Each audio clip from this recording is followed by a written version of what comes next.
ಹುಡುಕಾಟ ಪ್ರಾರಂಭಿಸಿದ್ದು within 2 hours ಒಳಗಡೆನೆ ಸೌಜನ್ಯ ಸಿಗ್ತಾಳೆ. ಆದ್ರೆ ಶವ ಆಗಿ ಅವಳ ಕೈಗಳನ್ನ ಅವಳದೇ ದುಪಟ್ಟ ಅಂಡ್ ID ಕಾರ್ಡ್ ಇಂದ ಮರಕ್ಕೆ ಕಟ್ಟಿರ್ತಾರೆ. And most brutal part is ಅವಳ ಯೋನಿ, ಅವಳ ಏನಿತ್ತು ಅದ್ರ ಒಳಗಡೆ 6 ಇಂಚ್ ಮಣ್ಣು ತುಂಬಿರ್ತಾರೆ. ಓ ಬಿಡಪ್ಪ, ನಮ್ ಪೊಲೀಸ್ ಅವ್ರಿಗೆ ತಮ್ಮ ಡ್ಯೂಟಿ ಮೇಲೆ ಎಷ್ಟೊಂದು ನಿಷ್ಠೆ ಇದೆ, ಒಂದೇ ದಿನದಲ್ಲಿ ಆರೋಪಿನ ಹಿಡಿದ್ಬಿಟ್ರಲ್ಲ ಅಂತ ಪೊಲೀಸ್ ಅವ್ರ ಮೇಲೆ ಫುಲ್ ಒಂಥರ ಹೊಗಳ್ತಾ ಇರ್ತಾರೆ. ಆದ್ರೆ ಪಾಪ ಜನರಿಗೆ ಎಲ್ಲಿ ಗೊತ್ತಿತ್ತು ಈ ಕೇಸ್ ನ ರಿಯಲ್ ಆರೋಪಿ ಬೇರೆ ಯಾರೋ ಇದಾರೆ, ಪೊಲೀಸ್ ಅವರೇ ಈ ಕೇಸ್ ನ ಮಿಸ್ಲೀಡ್ ಮಾಡೋದಕ್ಕೆ ಸುಮ್ನೆ ಸಂತೋಷ್ನ ಅರೆಸ್ಟ್ ಮಾಡಿದ್ದಾರೆ ಅಂತ. ಪೊಲೀಸ್ ಅವರು ಈ ಕೇಸ್ ಅಲ್ಲಿ ಕರಪ್ಟ್ ಆಗಿದ್ದಾರೆ, ಪೊಲೀಸ್ ಅವರೇ ಸತ್ಯ ಮುಚ್ಚಿಡ್ಲಿಕ್ಕೆ ಟ್ರೈ ಮಾಡ್ತಿದ್ದಾರೆ. ಹಾಗಾಗಿ ಈ ಕೇಸ್ ನ ಇನ್ಮುಂದೆ ಪೊಲೀಸ್ ಅವರಲ್ಲದೆ CBI ಅವರು ಇನ್ವೆಸ್ಟಿಗೇಷನ್ ಮಾಡಬೇಕು, ಈ ಕೇಸ್ ನ CBI ಒಪ್ಸಿ ಅಂತ ಅಗೇನ್ ಪ್ರೊಟೆಸ್ಟ್ ಗಳು ಸ್ಟಾರ್ಟ್ ಆಗ್ತವೆ. ಸೌಜನ್ಯ ಕೇಸ್ ಒಂದೇ ಅಲ್ಲ, ನಾರಾಯಣ ಹಾಗೂ ಯಮುನಾ ಕೇಸಲ್ಲೂ, ವೇದವಲ್ಲಿ ಕೇಸಲ್ಲೂ, ಆ ಬ್ಯಾಂಕ್ ಮ್ಯಾನೇಜರ್ ನ ಕೇಸಲ್ಲೂ ಹಾಗೂ ಪದ್ಮಲತಾ ಕೇಸಲ್ಲೂ ಸೀದಾ ಡೈರೆಕ್ಟ್ ಡೌಟ್ ಬರೋದೆ ಊರಿನ ಗೌಡ್ರ ಮೇಲೆ. ಸೌಜನ್ಯ ಕೇಸ್ ಬಿಟ್ಟು ಆ ಇನ್ನೊಂದು ಕೇಸ್ ಯಾವುದು, ಅದಕ್ಕೂ ಸಂತೋಷ್ಗೂ ಏನ್ ಸಂಬಂಧ, ಅದ್ರಲ್ಲಿ ಯಾಕೆ ಸಂತೋಷ್ನ ಪೊಲೀಸ್ ಅವರು ಫಿಟ್ ಮಾಡಿದ್ರು ಅಂತ ಪ್ರತಿಯೊಂದು ಹೇಳ್ತೀನಿ.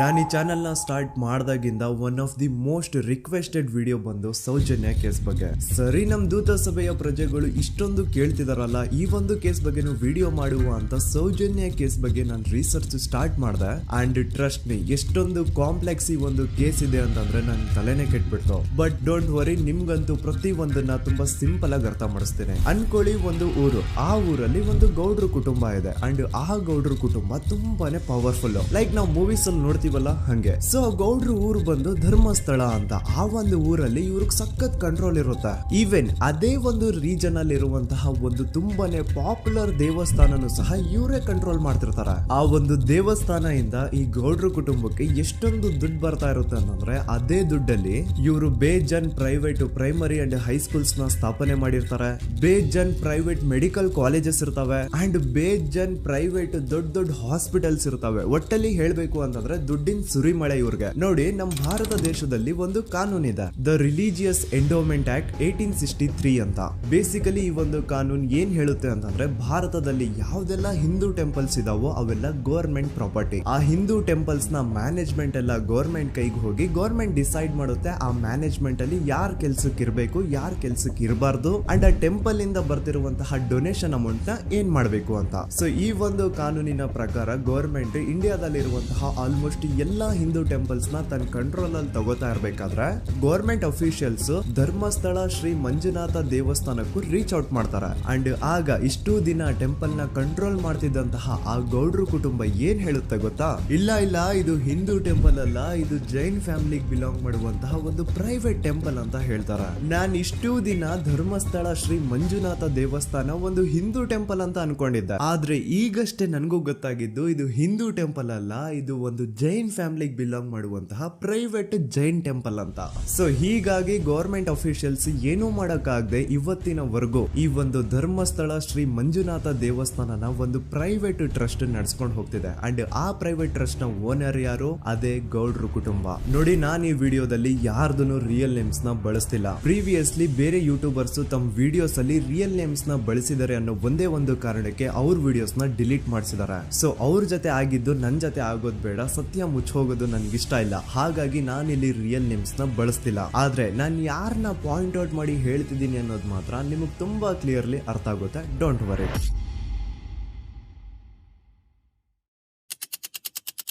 ದಿನಾಂಕ 9/10/2012. A very normal day for every one except Soujanya.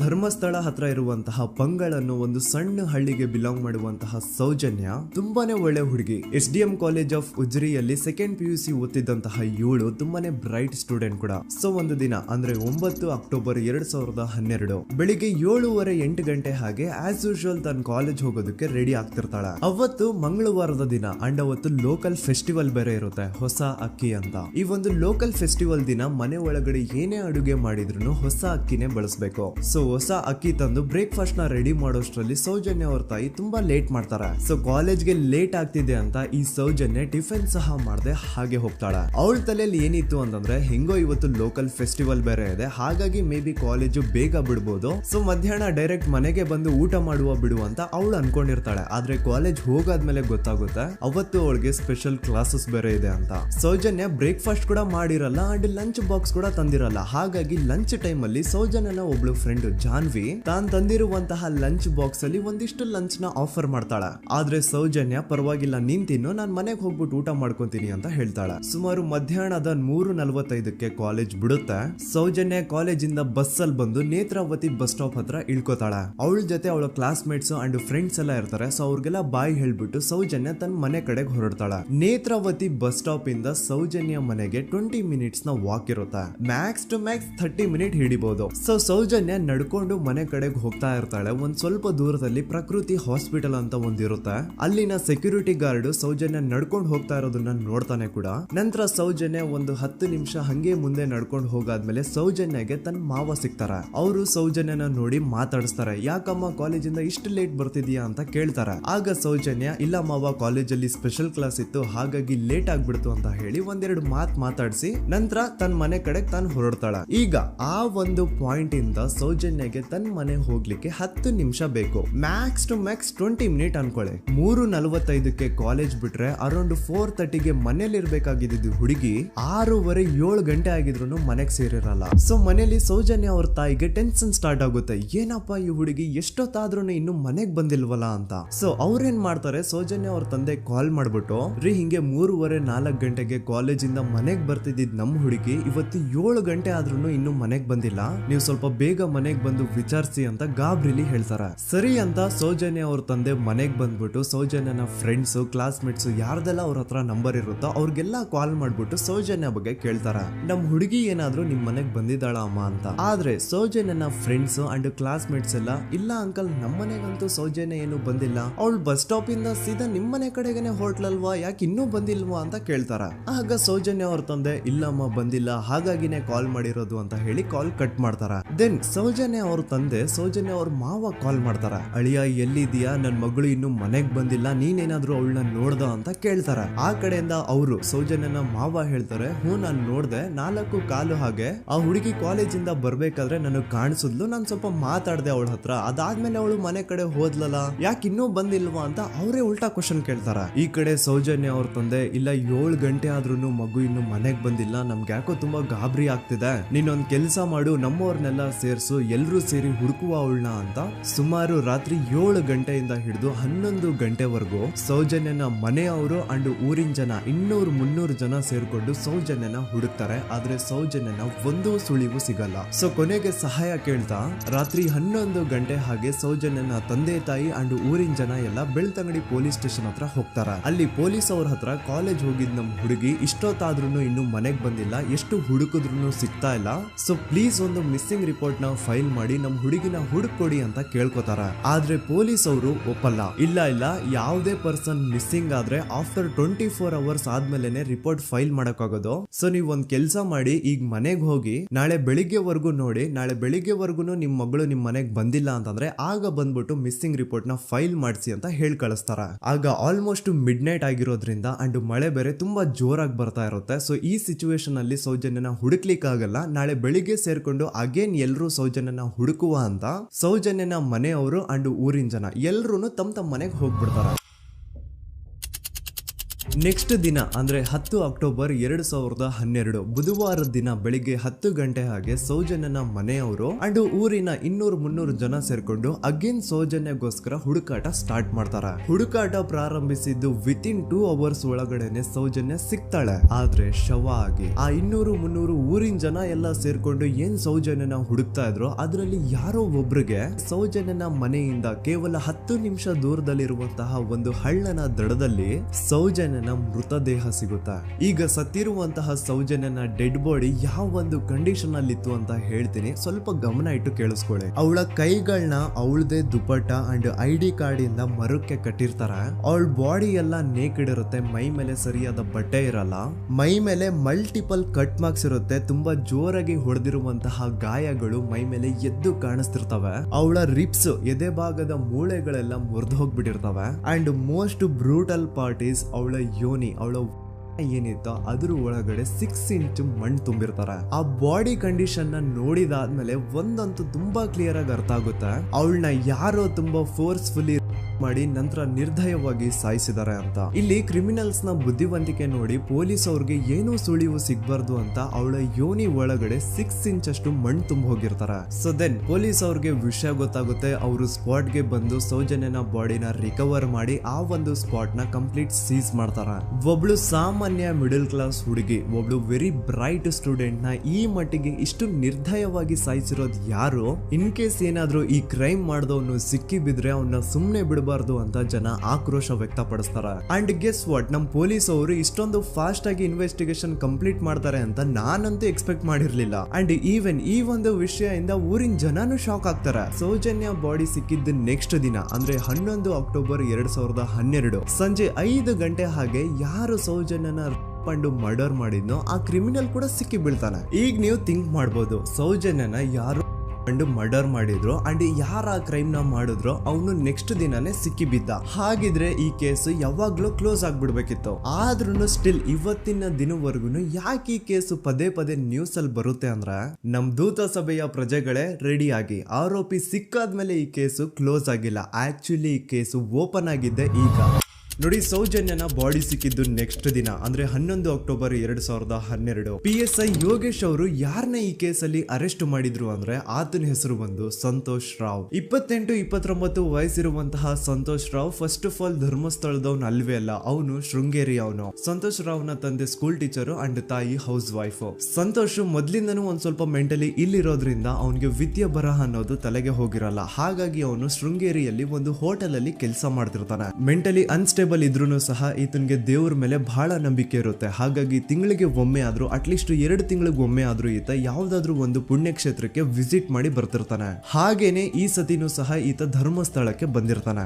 ಇವನು ಧರ್ಮಸ್ಥಳಕ್ಕೆ ಬಂದಿದ್ದು ದಿನಾಂಕ 9 ಅಕ್ಟೋಬರ್ 2012. ಈ ದಿನಾಂಕನ ಸ್ವಲ್ಪ ನೋಟ್ ಮಾಡಿ ಇಟ್ಕೊಳ್ಳಿ, ಯಾಕಂತಂದ್ರೆ ಮುಂದೆ ಈ ಕೇಸಲ್ಲಿ ಇದೇ ಮೇಜರ್ ಟರ್ನಿಂಗ್ ಪಾಯಿಂಟ್. ಸೊ ಸೌಜನ್ಯನ ಡೆತ್ ಆಗಿಂತ ಒಂದು ದಿನ ಹಿಂದೆ ಧರ್ಮಸ್ಥಳಕ್ಕೆ ಬಂದಿರುವಂತಹ ಸಂತೋಷ್ ರಾವ್ಗೆ ಎಲ್ಲನೂ ಉಳ್ಕೊಳ್ಳಿಕ್ಕೆ ಹೋಟೆಲ್ ಅಲ್ಲಿ ಅಥವಾ ಲಾಡ್ಜ್ ಅಲ್ಲಿ ರೂಮ್ ಸಿಗಲ್ಲ.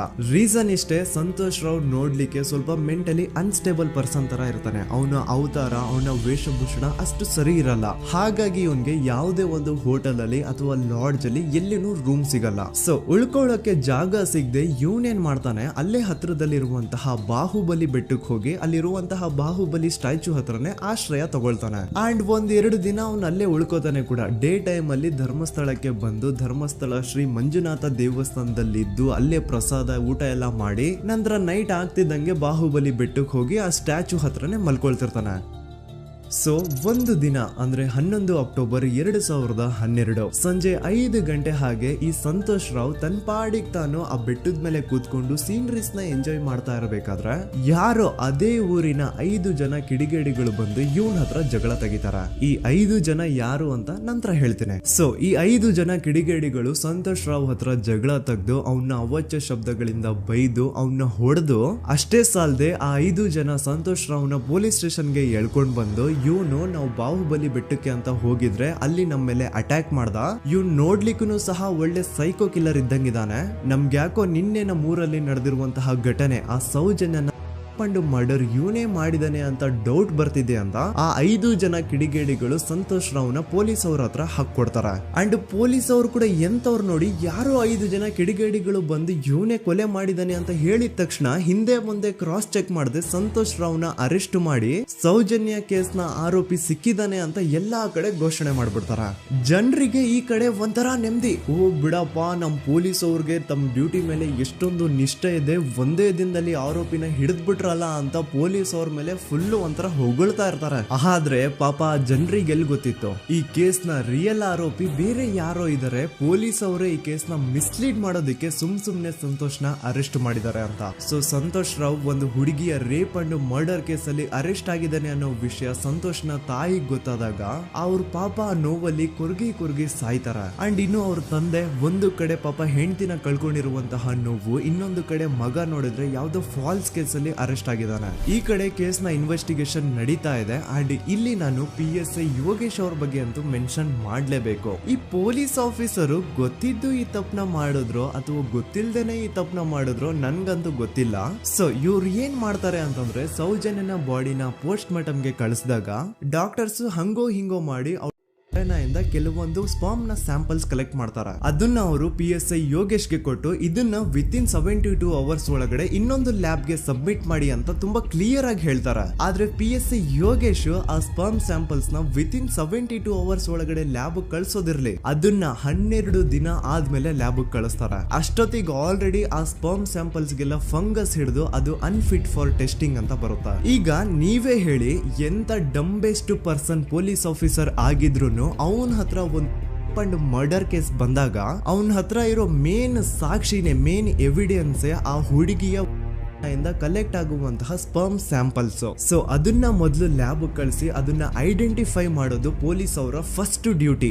ಆದ್ರೆ ಇಲ್ಲಿ PSI ಯೋಗೇಶ್ ಅವರು ಇದನ್ನೇ ಮರ್ತು ಹೋದ್ರು ಅಂತ ನೋಡಿ. ಯಾವುದೇ ಒಂದು ಕೇಸ್ ಅಲ್ಲಿ ಪೊಲೀಸ್ ಅವರು ಆದಷ್ಟು ಎವಿಡೆನ್ಸ್ ನ ಕಲೆಕ್ಟ್ ಮಾಡೋದಕ್ಕೆ ಟ್ರೈ ಮಾಡ್ತಾರೆ. ಆದ್ರೆ ಈ ಒಂದು ಕೇಸ್ ಅಲ್ಲಿ ಮಾತ್ರ ಪೊಲೀಸ್ ಅವರು ಎವಿಡೆನ್ಸ್ ನ ಕಲೆಕ್ಟ್ ಮಾಡೋ ಬದಲಾಗಿ ಎವಿಡೆನ್ಸ್ ನ ಡಿಸ್ಟ್ರಾಯ್ ಮಾಡೋದ್ರಲ್ಲಿ ಮುಂದೆ ಇದ್ರು. ಅಷ್ಟೇ ಅಲ್ಲದೆ ಈ ಪೊಲೀಸ್ ಆಫೀಸರ್ ಸೇರ್ಕೊಂಡು ಸಂತೋಷ್ ರಾವ್ಗೆ ಸೆಲ್ ಅಲ್ಲಿ ಎಂತ ಟಾರ್ಚರ್, ಎಂತ ಹಿಂಸೆ ಕೊಡ್ತಾರೆ ಅಂದ್ರೆ ನೆನ್ಸ್ಕೊಂಡ್ರೆ ಮೈ ಜುಮ್ ಅನ್ನುತ್ತ. ಹೊಡಿಯೋದು, ಕೆಟ್ಟದಾಗ ಬೈಯೋದು ಇದೆಲ್ಲ common. Most brutal parties Santosh ರಾವ್ನ ಪ್ಯಾಂಟ್ ಬಿಚ್ಚಿ ಅವನ ಪ್ರೈವೇಟ್ ಪಾರ್ಟ್ ಮೇಲೆ ಬಿಸಿ ಬಿಸಿ ಕುದೀತಾ ಇರುವಂತಹ ನೀರ್ ಚಲ್ತಾರ. ಈ ಕ್ರೈಮ್ ನೀನೇ ಮಾಡಿದ್ಯಾ ಅಂತ ಒಪ್ಕೋ, ಇಲ್ಲ ಅಂತಂದ್ರೆ ನಿನ್ನ ಸೆಲ್ ಒಳಗಡೆನೆ ಸಾಯಿಸ್ಬಿಡ್ತೀವಿ, ನಿನ್ನ ತಂದೆ ತಾಯಿ ಎಲ್ರು ಸಾಯಿಸ್ಬಿಡ್ತೀವಿ ಅಂತ ಬ್ಲಾಕ್ ಮೇಲ್ ಮಾಡ್ತಾರ. ನೋಡಿ, ಸಂತೋಷ್ ರಾವ್ ಜಾಗದಲ್ಲಿ ನನ್ನಂತ ನಿಮ್ಮಂತ ನಾರ್ಮಲ್ ಪರ್ಸನ್ ಯಾರಾದ್ರೂ ಇದ್ದಿದ್ರೆ ಪೊಲೀಸ್ ಅವರು ಕೊಡ್ತಿರುವಂತಹ ಹಿಂಸೆನ ತಡ್ಕೊಳಕ್ಕಾಗದೆ ಆ ಕ್ರೈಮ್ ಮಾಡಿಲ್ಲ ಅಂದ್ರೂ ಮಾಡಿದೀನಿ ಅಂತ ಒಪ್ಕೊಬಿಡ್ತಾ ಇದ್ವಿ. ಆದ್ರೆ ಸಂತೋಷ್ ರಾವ್ ಮೆಂಟಲಿ ಇಲ್ಲಿರೋದೇ ಅವನ್ಗೆ ಅಡ್ವಾಂಟೇಜ್ ಆಗೋಯ್ತು. ಪೊಲೀಸ್ಗಳು ಸಂತೋಷ್ ರಾವ್ಗೆ ಎಷ್ಟೇ ಹೊಡೆದ್ರು, ಎಷ್ಟೇ ಬೈದ್ರು, ಎಷ್ಟೇ ಬ್ಲಾಕ್ ಮೇಲ್ ಮಾಡಿದ್ರು ಸಂತೋಷ್ ರಾವ್ ಬಾಯಲ್ಲಿ ನಾನ್ ಈ ಕ್ರೈಮ್ ನ ಮಾಡಿಲ್ಲ ಅಂತಾನೆ ಬರುತ್ತೆ ಹೊರತು ಆ ಕ್ರೈಮ್ ನ ಅವನು ಒಪ್ಕೊಳ್ಳೋದೇ ಇಲ್ಲ. ದೆನ್ ಕೋರ್ಟ್ ಟ್ರಯಲ್ಸ್ ಸ್ಟಾರ್ಟ್ ಆಗುತ್ತೆ. ಈ ಕ್ರೈಮ್ ನ ಸಂತೋಷೇ ಮಾಡಿದಾನೆ ಅಂತ ಸೌಜನ್ಯ ಕಡೆಯ ಲಾಯರ್ ವಾದ ಮಾಡ್ತಾನೆ. ಅದಕ್ಕೆ ಆಪೋಸಿಟ್ ಆಗಿ ಸಂತೋಷ್ ರಾವ್ ಕಡೆಯಿಂದ ಒಬ್ರು ಲಾಯರ್ ಇಲ್ಲ, ಸಂತೋಷ್ ರಾವ್ ಈ ಕ್ರೈಮ್ ನ ಮಾಡ್ಲಿಕ್ಕೆ ಸಾಧ್ಯನೇ ಇಲ್ಲ ಅಂತ ವಾದ ಮಾಡ್ತಿರ್ತಾರೆ. ಅಂಡ್ ಕೋರ್ಟ್ ಇಂದ ಆಚೆಗಡೆ ಸಂತೋಷ್ ರಾವ್ ನ ಅಗೇನ್ಸ್ಟ್ ಸ್ಟೂಡೆಂಟ್ಸ್ ಪ್ರೊಟೆಸ್ಟ್ ನಡೆಯುತ್ತೆ, ಪಬ್ಲಿಕ್ ಪ್ರೊಟೆಸ್ಟ್ ನಡೆಯುತ್ತೆ. ಅರೆಸ್ಟ್ ಆಗಿರುವಂತಹ ಸಂತೋಷ್ ರಾವ್ಗೆ ಗಲ್ಲಿಗೇರಿಸ್ರಿ ಅಂತ ಅವ್ರು ಡಿಮ್ಯಾಂಡ್ ಮಾಡ್ತಿರ್ತಾರೆ. ಸೊ ಹೀಗೆ ಒಂದು 2-3 ವರ್ಷ ಕಳೆದು ಹೋಗುತ್ತೆ. ನಂತರ ಒಂದು ಕೋರ್ಟ್ ಟ್ರಯಲ್ ಅಲ್ಲಿ ಸಂತೋಷ್ ರಾವ್ ಪರವಾಗಿ ಹೋರಾಡ್ತಿದ್ದಂತಹ ಲಾಯರ್ ಯಾಕೆ ಈ ಕೇಸ್ ಅಲ್ಲಿ ಸಂತೋಷ್ ಆರೋಪಿ ಅಲ್ಲ ಅಂತ ಪ್ರೂವ್ ಮಾಡ್ಲಿಕ್ಕೆ ಕೆಲವೊಂದು ಪಾಯಿಂಟ್ಸ್ ನ ಮುಂದೆ ಇಡ್ತಾರೆ. ಅದೇನಂತಂದ್ರೆ ಮೊದಲನೇದಾಗಿ ಸಂತೋಷ್ ರಾವ್ ಈ ಕ್ರೈಮ್ ನ ಮಾಡಿದಾನೆ ಅಂತ ಒಂದು ಐ ವಿಟ್ನೆಸ್ ಇರಲ್ಲ. ಇನ್ನೊಂದೇನು ಅಂತಂದ್ರೆ ಯಾವೊಂದು ಕಂಡೀಷನ್ ಅಲ್ಲಿ, ಯಾವೊಂದು ಬ್ರೂಟಲ್ ಕಂಡೀಷನ್ ಅಲ್ಲಿ ಸೌಜನ್ಯನ ಬಾಡಿ ಸಿಕ್ಕಿತ್ತೋ ಅದನ್ನ ಗಮನದಲ್ಲಿ ಇಟ್ಕೊಂಡು ಸ್ವಲ್ಪ ಪ್ರಾಕ್ಟಿಕಲ್ ಆಗಿ ಥಿಂಕ್ ಮಾಡಿದ್ರೆ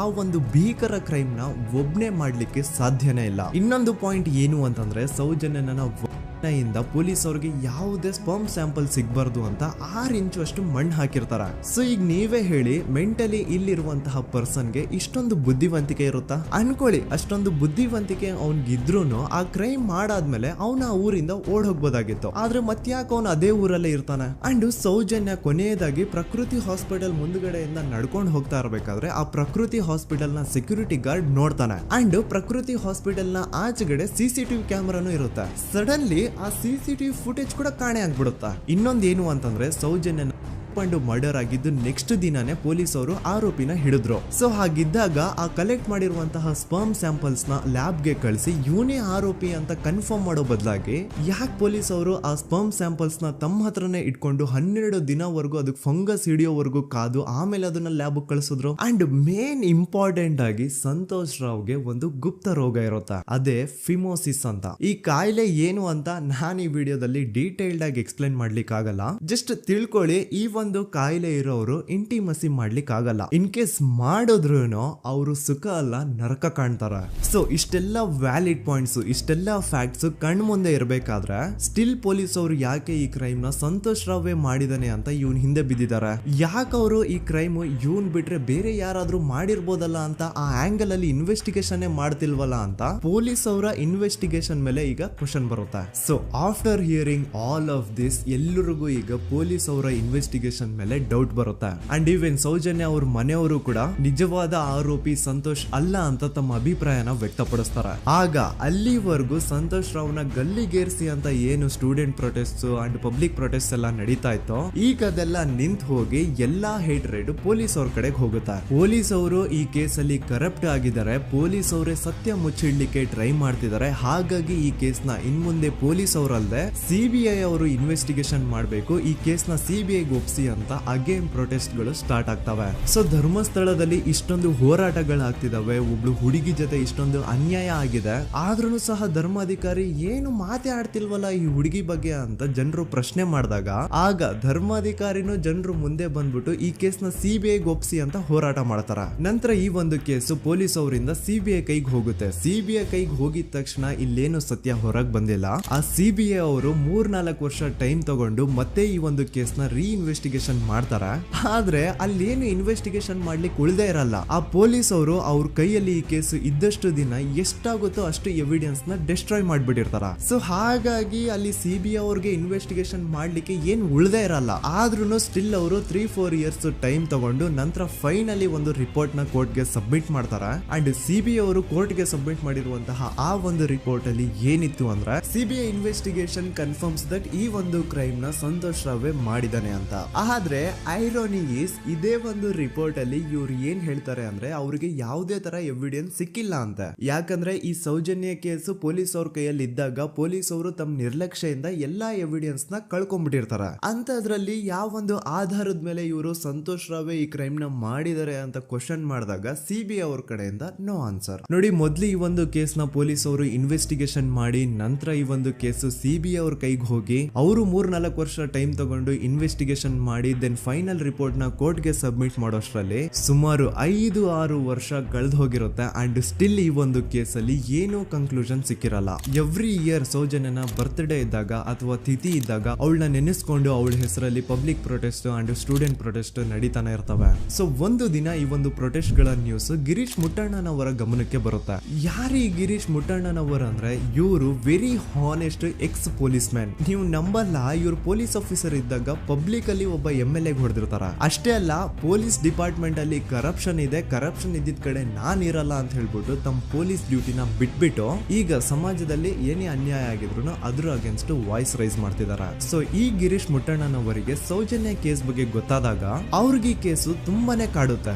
ಅಲ್ಲ, ಇಷ್ಟೊಂದು ವರ್ಷಗಳಾಗೋಯ್ತು ಆ ಹುಡುಗಿ ಜೊತೆ ಅನ್ಯಾಯ ಆಗಿ, ಸ್ಟಿಲ್ ಈ ಒಂದು ಕೇಸ್ ನ ಕನ್ಕ್ಲೂಷನ್ ಸಿಕ್ತಿಲ್ವಲ್ಲ, ಏನ್ ನಡೀತಿದೆ ಧರ್ಮಸ್ಥಳದಲ್ಲಿ ಅರ್ಥ ಆಗ್ತಿಲ್ವಲ್ಲ ಅಂತ ಈ ಗಿರೀಶ್ ಅವರು ತಮ್ಮ ಹಳೆ ಪೊಲೀಸ್ ಕಾಂಟ್ಯಾಕ್ಟ್ಸ್ ನ ಯೂಸ್ ಮಾಡ್ಕೊಂಡು ಆ ಸೌಜನ್ಯ ಕೇಸ್ ಫೈಲ್ ನ ಒಂದು ಕಾಪಿನ ತಮ್ಮ ಹತ್ರ ತರಿಸ್ಕೋತಾರ. ಆ ಒಂದು ಕೇಸ್ ಫೈಲ್ ಅಲ್ಲಿ ಸೌಜನ್ಯ ಬಗ್ಗೆ ಅಷ್ಟೇ ಅಲ್ಲದೆ ಸಂತೋಷ್ ರಾವ್ ಬಗ್ಗೆನೂ ಇನ್ಫಾರ್ಮೇಶನ್ ಇರುತ್ತೆ. ಅಂಡ್ ಗಿರೀಶ್ ಅವರು ಸಂತೋಷ್ ಬಗ್ಗೆ ಇರುವಂತಹ ಇನ್ಫಾರ್ಮೇಶನ್ ನೋಡ್ತಾ ಇರ್ಬೇಕಾದ್ರೆ ಅವರು ಒಂದು ವಿಷಯನ ನೋಟಿಸ್ ಮಾಡ್ತಾರ. ಅದೇನಂತಂದ್ರೆ ಪೊಲೀಸ್ ಅವರು ಸಂತೋಷ್ ರಾವ್ನ ಬರೀ ಸೌಜನ್ಯ ಕೇಸಲ್ಲಿ ಒಂದೇ ಫಿಟ್ ಮಾಡಿರಲ್ಲ, ಸೌಜನ್ಯ ಸಾಯೋಕ್ಕಿಂತ 20 ದಿನ ಹಿಂದೆ ಧರ್ಮಸ್ಥಳದಲ್ಲೇ ನಡೆದಿರುವಂತಹ ಒಂದು ಕ್ರೈಮ್ ಅಲ್ಲಿನೂ ಸಹ ಸಂತೋಷ್ ರಾವೇ ಆರೋಪಿ ಅಂತ ಮೆನ್ಷನ್ ಮಾಡಿರ್ತಾರ. ಸೊ ಸೌಜನ್ಯ ಕೇಸ್ ಬಿಟ್ಟು ಆ ಇನ್ನೊಂದು ಕೇಸ್ ಯಾವುದು, ಅದಕ್ಕೂ ಸಂತೋಷ್ಗೂ ಏನ್ ಸಂಬಂಧ, ಅದ್ರಲ್ಲಿ ಯಾಕೆ ಸಂತೋಷ್ನ ಪೊಲೀಸ್ ಅವರು ಫಿಟ್ ಮಾಡಿದ್ರು ಅಂತ ಪ್ರತಿಯೊಂದು ಹೇಳ್ತೀನಿ. ಆದ್ರೆ ನಾನಿಲ್ಲಿ ಯಾರ್ದೂ ರಿಯಲ್ ನೇಮ್ಸ್ ನ ಬಳಸಲ್ಲ. ಯಾಕಂದ್ರೆ ಮುಂದೆ ಕೇಸಲ್ಲಿ ತುಂಬಾ ದೊಡ್ಡ ಪವರ್ಫುಲ್ ವ್ಯಕ್ತಿಗಳ ಹೆಸರುಗಳು ಬರ್ತವೆ. ಅಂಡ್ ನನ್ ವಿಡಿಯೋ ಯೂಟ್ಯೂಬ್ ಇಂದ ಡಿಲೀಟ್ ಆಗೋದು ನನ್ಗೆ ಇಷ್ಟ ಇಲ್ಲ. ಹಾಗಾಗಿ ನಾನಿಲ್ಲಿ ಯಾರ್ದು ರಿಯಲ್ ನೇಮ್ಸ್ ನ ಬಳಸ್ತಿಲ್ಲ. ಬಟ್ ಯಾರ ಬಗ್ಗೆ ಹೇಳ್ತಿದ್ದೀನಿ ಅಂತ ಒಂದ್ ಸ್ವಲ್ಪ ನೀವೇ ಅರ್ಥ ಮಾಡ್ಕೊಳ್ಳಿ.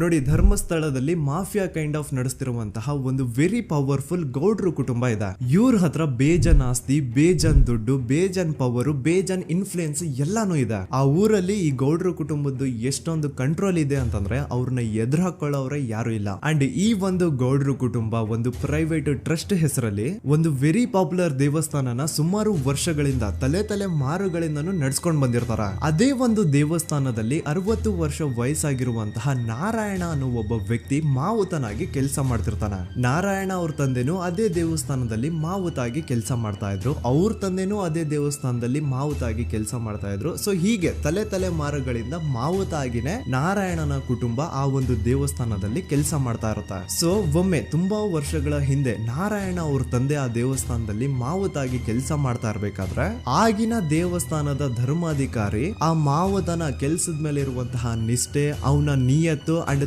ತಲೆಮಾರುಗಳಿಂದ ಅವರು ದೇವಸ್ಥಾನಕ್ಕೆ ಸಲ್ಲಿಸ್ತಿರುವಂತಹ ಸೇವೆನ ಮೆಚ್ಚಿ ಆ ಧರ್ಮಾಧಿಕಾರಿ ಆ ನಾರಾಯಣ ಅವ್ರ ತಂದೆ ಆ ಮಾವುತನಿಗೆ ಒಂದು ಜಮೀನ ಕೊಡ್ತಾರೆ ಆಸ್ ಎ ಗಿಫ್ಟ್ ಆಗಿ. ಸೊ ಈಗ ಫ್ಲಾಶ್ ಬ್ಯಾಕ್ ಇಂದ ಒಂದ್ ಸ್ವಲ್ಪ ಮುಂದೆ ಬರುವ 2010-11ರಲ್ಲಿ ಯಾವೊಂದು ಜಮೀನ ಆಗಿನ ಧರ್ಮಾಧಿಕಾರಿ ನಾರಾಯಣ ಅವ್ರ ತಂದೆಗೆ ಆಸ್ ಎ ಗಿಫ್ಟ್ ಆಗಿ ಕೊಟ್ಟಿದ್ರು, ಈಗ ನಾರಾಯಣ ಅವ್ರ ತಂದೆ ಸತ್ ಹೋಗಿ ಆ ಒಂದು ಜಮೀನು ನಾರಾಯಣ ಹೆಸರಿಗೆ ಆಗಿರುತ್ತೆ. ಅಂಡ್ ಆಗಷ್ಟೇ ಗೊತ್ತಾಗುತ್ತೆ ಆ ಜಮೀನ ವೆರಿ ಆಪೋಸಿಟ್ ಒಂದು ದೊಡ್ಡ ಹೈವೇ ಬರ್ತಿದೆ ಅಂಡ್ ಅದರಿಂದ ಜಮೀನ ರೇಟು 10 ಪಟ್ಟು ಜಾಸ್ತಿ ಆಗುತ್ತೆ ಅಂತ. ಸೊ ಈ ವಿಷಯ ಗೊತ್ತಾಗಿ ನೋಡಿ ದಾನ ಮಾಡದಂತಹ ಧರ್ಮಾಧಿಕಾರಿ ಅಂತೂ ಸತ್ ಹೋದ್ರು, ಆದ್ರೆ ಅವ್ರ ಮುಂದಿನ ಪೀಳಿಗೆ ಅವ್ರಿಗೆ ಈ ಜಮೀನ್ ಮೇಲೆ ಕಣ್ಬಿದ್ದು ನಾರಾಯಣ ಅವ್ರ ಹತ್ರ ಆ ಜಾಗನ ವಾಪಸ್ ಕೇಳ್ತಾರ. ಆದ್ರೆ ನಾರಾಯಣ ಕೊಡಲ್ಲ. ಇಲ್ಲ ನಾನ್ ಯಾಕೆ ಕೊಡ್ಲಿ, ನಮ್ ತಂದೆಯಿಂದ ಸಿಕ್ಕಿರುವಂತಹ ಜಮೀನ್ ಇದು, ನಮ್ ತಂದೆಯ ಕೊನೆ ಗುರುತು ಇದು ನನ್ನ ಹತ್ರ ಇರೋದು, ಸೊ ಇದನ್ನ ನಾನ್ ಯಾವುದೇ ಕಾರಣಕ್ಕೂ ಬಿಟ್ಕೊಡಲ್ಲ ಅಂತ ಆ ಗೌಡ್ರು ಕುಟುಂಬನ ನಾರಾಯಣ ಎದುರು ಹಾಕೋತಾರ.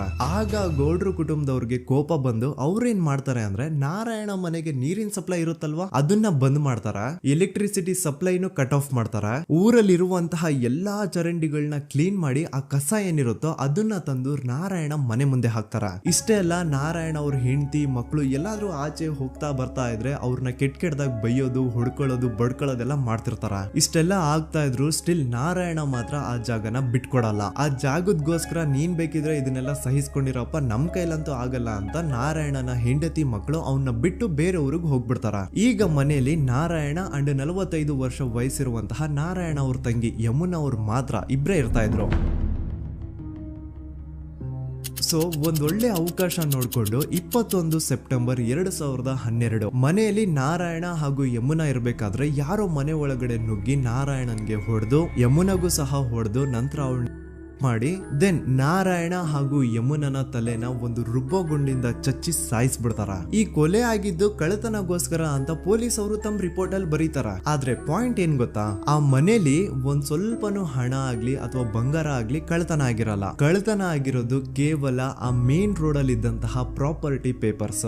ಎಂತ ಕೋಇನ್ಸಿಡೆನ್ಸ್ ನೋಡಿ, ಯಾವ ಒಂದು ಜಮೀನಿನ ಪತ್ರ ನಾರಾಯಣ ಮನೆಯಿಂದ ಕಳ್ಳತನ ಆಗಿದ್ವೋ ಅದೇ ಒಂದು ಜಮೀನಲ್ಲಿ 10 ವರ್ಷ ಆದ ನಂತರ ಒಂದು ದೊಡ್ಡ ಹೋಟೆಲ್ ಸ್ಥಾಪನೆ ಆಗುತ್ತೆ ಅಂಡ್ ಆ ಹೋಟೆಲ್ ನ ಇನಾಗ್ರೇಷನ್ ಗೆ ಚಿಕ್ಕ ಗೌಡ್ರು ಬರ್ತಾರ. ಸೊ ಈಗೇನು ನಾರಾಯಣ ಹಾಗೂ ಯಮುನನ ಕೊಲೆ ಆಗಿದ್ಯೋ ಇದಾಗಿದ್ದು 20 ದಿನ ಆದ್ಮೇಲೆ ಸೌಜನ್ಯ ಜೊತೆ ಅಂತ ನಿರ್ದಯ ಘಟನೆ ಆಗಿದ್ದು. ಸೊ ಪೊಲೀಸ್ ಅವರು ಸೌಜನ್ಯ ಕೇಸಲ್ಲಿ ಸಂತೋಷ್ ರಾವ್ನ ಫಿಟ್ ಮಾಡೋದಲ್ದೆ ಈ ಒಂದು ನಾರಾಯಣ ಹಾಗೂ ಯಮುನಾ ಕೇಸಲ್ಲೂ ಸಹ ಸಂತೋಷ್ ರಾವ್ನೆ ಫಿಟ್ ಮಾಡಿರ್ತಾರ. ಇಲ್ಲಿ ಡೇಟ್ಸ್ ನ ಸ್ವಲ್ಪ ನೆನ್ಪಿಟ್ಕೊಳ್ಳಿ. ನಾರಾಯಣ ಹಾಗೂ ಯಮುನನ ಕೊಲೆ ಆಗಿದ್ದು 21 ಸೆಪ್ಟೆಂಬರ್ 2012 ಅಂಡ್ ಸಂತೋಷ್ ರಾವ್ ಧರ್ಮಸ್ಥಳ ಬಂದಿದ್ದು 9 ಅಕ್ಟೋಬರ್ 2012, 20 ದಿನ ಆದ್ಮೇಲೆ. ಸೊ ನಾರಾಯಣ ಹಾಗೂ ಯಮುನನ ಕೊಲೆ ಆದಾಗ ಊರಲ್ಲೇ ಇಲ್ದೆ ಎಲ್ಲೋ ಶೃಂಗೇರಿಯಲ್ಲಿ ಯಾವುದೋ ಒಂದು ಹೋಟೆಲ್ ಅಲ್ಲಿ ಕೆಲಸ ಮಾಡ್ತಿದ್ದಂತಹ ಸಂತೋಷ್ ರಾವ್ ಹೇಗೆ ಈ ಒಂದು ಕೇಸಲ್ಲಿ ಆರೋಪಿ ಆಗ್ತಾನೆ? ಸೊ ಇದೇ ಒಂದು ಪಾಯಿಂಟ್ ನ ನೋಟಿಸ್ ಮಾಡಿ ಗಿರೀಶ್ ಮುಟ್ಟಣ್ಣನವರು ಧರ್ಮಸ್ಥಳಕ್ಕೆ ಬಂದು ಸಂತೋಷ್ ನ ಲಾಯರ್ ಜೊತೆ ಡಿಸ್ಕಸ್ ಮಾಡ್ತಾರ.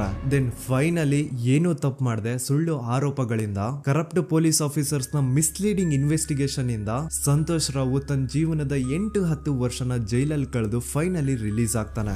ಒಂಥರ ಈ ಕೇಸಿಂದ ಸಂತೋಷ್ ರಾವ್ನ ಇಡೀ ಲೈಫೇ ಸ್ಪಾಯ್ಲ್ ಆಗೋಯ್ತು.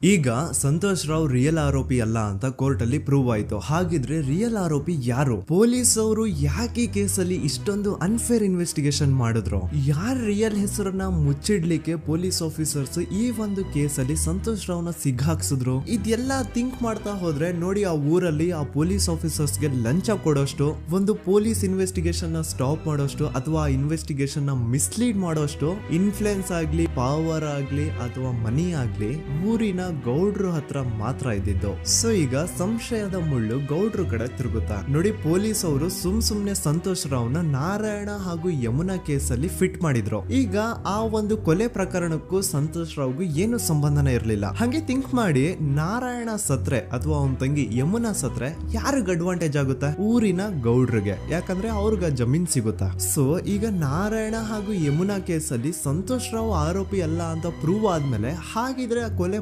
ಮಾಡ್ದವ್ರು ಯಾರು ಅಂತ ಹಾಗೆ ಥಿಂಕ್ ಮಾಡಿದ್ರೆ ಗಿರೀಶ್ ಮುಟ್ಟಣ್ಣನವರಿಗೆ ಆ ಊರಿನ ಗೌಡ್ರ ಮೇಲೆ ಡೌಟ್ ಬರುತ್ತೆ. ಅದೇ ಒಂದು ಡೌಟ್ ಅಲ್ಲಿ ಗಿರೀಶ್ ಮುಟ್ಟಣ್ಣನವರು ಮಹೇಶ್ ತಿಮ್ರೊಡ್ಡಿ ಅಂತ ಇನ್ನೊಬ್ರ ಜೊತೆ ಸೇರ್ಕೊಂಡು ಈ ಹಿಂದೆ ಆ ಒಂದು ಊರಲ್ಲಿ ಆ ಧರ್ಮಸ್ಥಳದಲ್ಲಿ ಈ ಊರಿನ ಗೌಡ್ರು ಯಾವ್ದಾವ್ದೆಲ್ಲ ಕ್ರೈಮ್ಗಳು ಮಾಡಿದಾರೆ ಅಂತ ಊರಿನ ಜನರಿಂದ ತಿಳ್ಕೊತಾರ. ನಂತರ ಆ ಊರಿನ ಜನ ಯಾವ್ದಾವ್ದೆಲ್ಲ ಮ್ಯಾಟರ್ಸ್ ಹೇಳಿದ್ರು ಆ ಕೇಸ್ ಫೈಲ್ಸ್ ನೆಲ್ಲ ತಿರುಗಿಸಿ ಮುರುಗಿಸಿ ನೋಡಿದಾಗ ನೀವು ನಂಬಲ್ಲ, ಸೌಜನ್ಯ ಕೇಸ್ ಏನೇನು ಅಲ್ಲ, ಅದಕ್ಕಿಂತ ಭೀಕರ ಕೊಲೆಗಳು ಧರ್ಮಸ್ಥಳದಲ್ಲಿ ಆಗಿವೆ ಅಂಡ್ ಎಲ್ಲಾ ಕೊಲೆಗಳ ಹಿಂದೆ ಗೌಡ್ರು ಕುಟುಂಬದ ಕೈ ಇದೆ ಅಂತ ಎದ್ದು ಕಾಣಿಸುತ್ತೆ.